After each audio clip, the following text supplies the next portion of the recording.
large-scale government and large corporate looters as compared to the looters we see in the malls doing what they've been doing for the past 2 days? Look, there needs to be a critical self-reflection by the country, by government especially, by the corporate sector, by law firms, by large consultancy firms. In fact, the top 4 consultancy firms, KPMG, McKinsey, Bain, and Deloitte.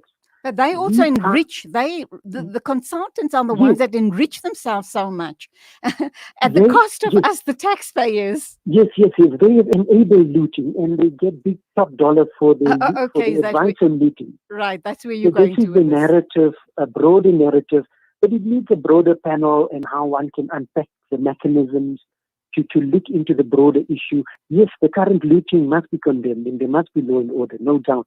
But there's a bigger picture, there's a context. And if we miss the context, it will be difficult to understand why ordinary, like unemployed masses are behaving the way they do. But remember, white-collar crime is very sophisticated in this country.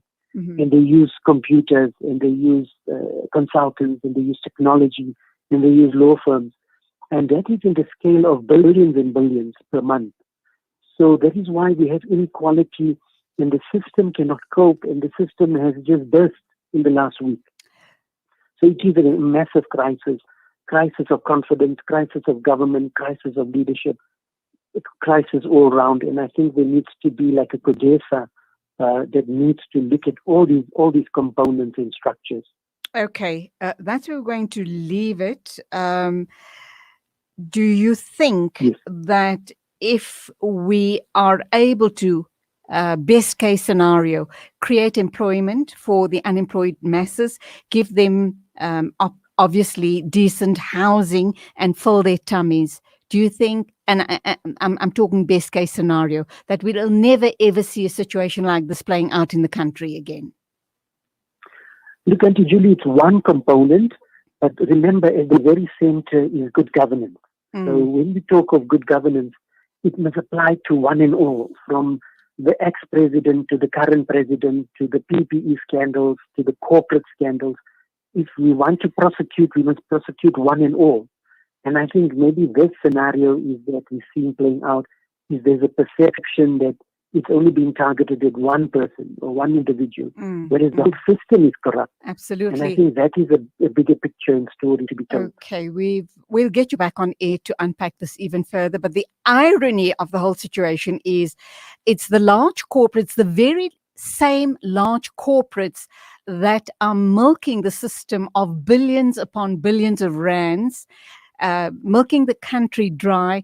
They are the ones that keep talking about good governance. Yes. You know, you hear that terminology in the corridors of large corporates, and yet they are the biggest culprits. But let's leave it there. Yes. We will revisit the situation again.